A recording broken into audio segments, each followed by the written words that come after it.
Welcome back to The Explainer.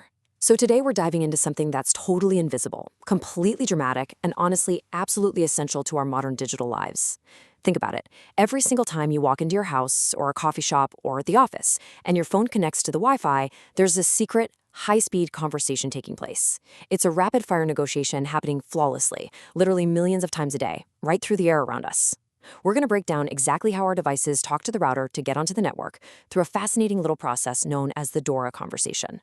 I mean, have you ever actually stopped to wonder what happens behind the scenes in that tiny fraction of a second when your phone connects? We totally take it for granted, right? You tap a network, maybe type in a password, and boom, you're online, scrolling your feed. But beneath that simple little connected status is this mind-bogglingly fast, highly secretive, microsecond handshake. Because your device can't just jump onto the internet out of nowhere. It needs an identity. It needs a highly specific address so the network knows exactly where to route your data. And snagging that address, that happens in the literal blink of an eye. And that brings us right to the DORA process, DORA, which stands for Discover, Offer, Request, and Acknowledge. It's basically this incredibly rapid four-step back-and-forth dialogue between your device and the router to automatically snag an IP address. To really picture this, let's try an analogy. Imagine your smartphone is a confused newcomer walking through the front doors of a massive, super busy hotel. It has zero idea where to go or what room it's supposed to be in. Now picture your router as this highly organized receptionist sitting behind the front desk. The DORA process is just the conversation between your lost device and that receptionist. Let's look at how this actually plays out step by step. All right, step 1, the D in DORA, Discover. When your device first hits the network, it's completely anonymous. No address, which means it can't send a direct message to anyone. So what does it do? Well, it shouts. Picture your smartphone whipping out a giant digital megaphone and just screaming in every possible direction. Hello, is there a DHCP server around here? I'm completely new and I need an IP address like right now. In technical terms, it's broadcasting a discovery packet to every corner of the local network, desperately hunting for that DHCP server, the Dynamic Host Configuration Protocol, which is essentially the system on the router that can finally give it an identity. Now for step 2, the O for Offer. Our receptionist, the router, hears this loud, frantic broadcast echoing across the network. It perks up, pulls out its incredibly meticulous ledger of vacant room numbers, and finds an empty slot.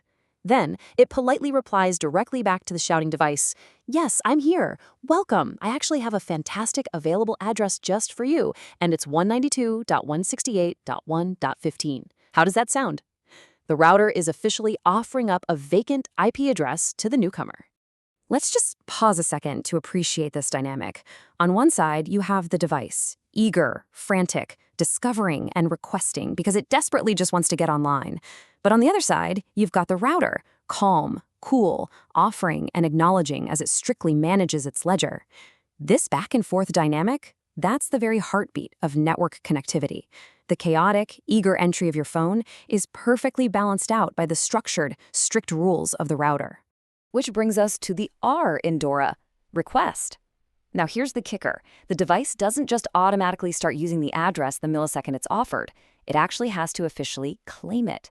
So the smartphone hears the offer, gets super excited, and basically says, "Awesome, thank you. I would love to reserve and officially use 192.168.1.15, please." Think of this as the device signing the official hotel registration contract, or maybe sending over a digital lock icon to secure that exact IP address so nobody else can snatch it while the paperwork is finishing up. And finally, the A, Acknowledge. The router receives the signed contract from the device, and bam, it stamps a massive, satisfying green checkmark right on the paperwork to finalize the whole transaction. It replies, "Approved. Your reservation is confirmed. Here's your address, your network mask, and your electronic gateway. Go forth and browse."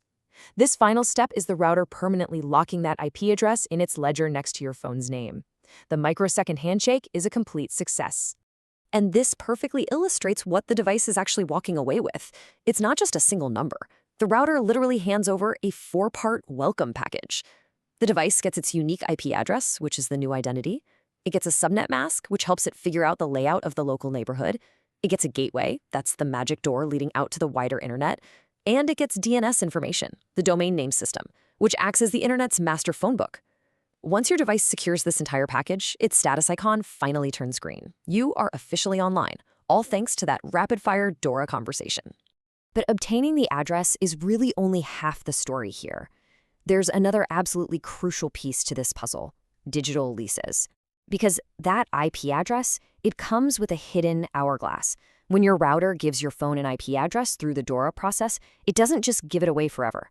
It doesn't permanently cross that number off its ledger never to be used again. No way.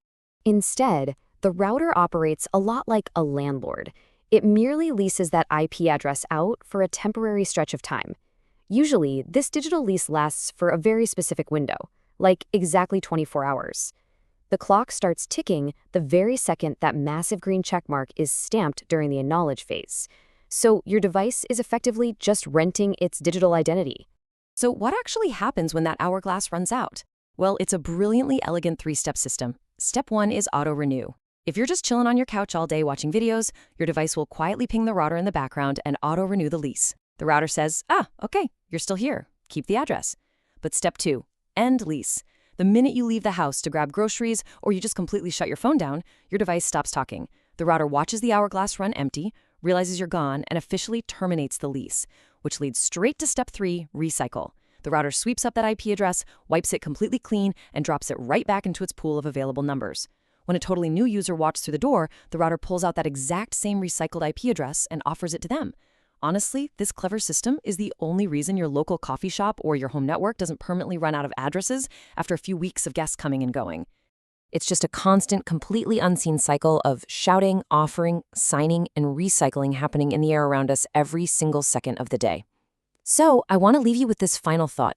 Next time you sit down at a busy cafe, pull out your phone and see that little Wi-Fi icon light up, ask yourself, whose IP address are you renting right now? Who had it just an hour before you walked in? Thank you so much for joining me for this explainer. I really hope you never look at connecting to Wi-Fi the exact same way again.